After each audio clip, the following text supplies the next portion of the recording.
Well, we finally got some updates on X-Men 97. Yesterday, The Hollywood Reporter dropped a huge story updating Marvel's release schedule, but not only that, we've got a little bit of a discussion about the series, its animation style, and how it ties to the original show. Let's dive in.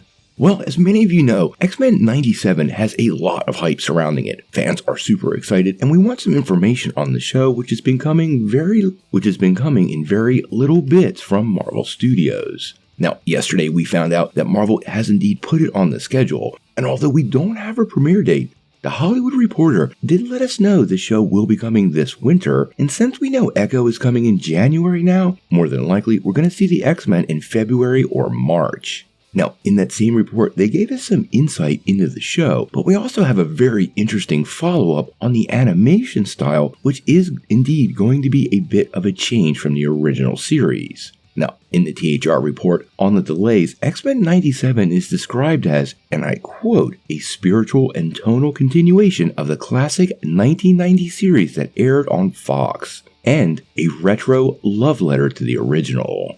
Now, I have to say these quotes are pretty interesting. I feel like a spiritual and tonal continuation of the classic series does suggest, like we've been told, we are picking up right where we left off, but does give Marvel a bit of wiggle room in the direction they're going to take the series. Also, calling it a love letter to the original kind of gives me the sense that they will indeed respect the nostalgia factor that comes with the show. Honestly, for us long-term comic book fans, this series is at the top of the list. And should Marvel screw this up, this really isn't something that'll reflect very well on them, and it could see significant backlash. Now, the trade also confirmed something we've been hearing for a while, which there are indeed plans for a second season. We heard a long time ago from Wolverine himself, Cal Dodd, that he was recording a second season, and this is the first trade confirmation of that report, so I feel pretty solidly we will see a lot more of the X-Men in the next coming years. Now, we did get a little bit of a follow-up report though from Can We Get Some Toast? And like we like to point to with all of these anonymous scoopers, we want to take it with a grain of salt, and quite often these people feel like they're in it for the clicks,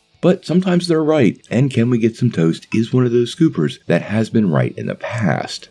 Now, in one of his tweets, he talks about the animation style, and he says, for those expecting it to be 2D animation like the original, sorry to burst your bubble. Expect it to be like What If's 3D animation. Not a big deal since X-Men TAS wasn't known for its crazy animation anyways. The character models look way better than What If because they were based on 2D designs instead of the actors' likenesses. Anime inspiration still holds true. Now, I have to say, I really didn't mind the What If animation style, so this doesn't bother me, but I am a bit disappointed it will be different from the original show. All the character models we've seen so far have looked really great, so I need to see this in action, and that means we need a trailer. So until then, I am going to reserve judgment. One thing he said that I do agree with, and I saw in a lot of comments on this post, is quite honestly, the original X-Men series did not have the best animation ever, and that final season was a little bit cringy now and then. I do think Marvel's putting a lot of effort into this show. It's been in production for a long time, so I don't think they're going to go cheap on animation, and hopefully, the limited number of problems we saw with What If will get worked out before the show drops. Again, we'll have the answers to all these questions when we finally get a trailer. Since the series is likely dropping early next year, we should get that sometime around the holidays. X-Men is going to be huge for Marvel Studios, and it's something we're following close on this channel. I can't wait to see what they bring us in this series. Hopefully we get a trailer really soon, and we finally get an answer to so many of these questions. Until then, we're going to have to wait and see.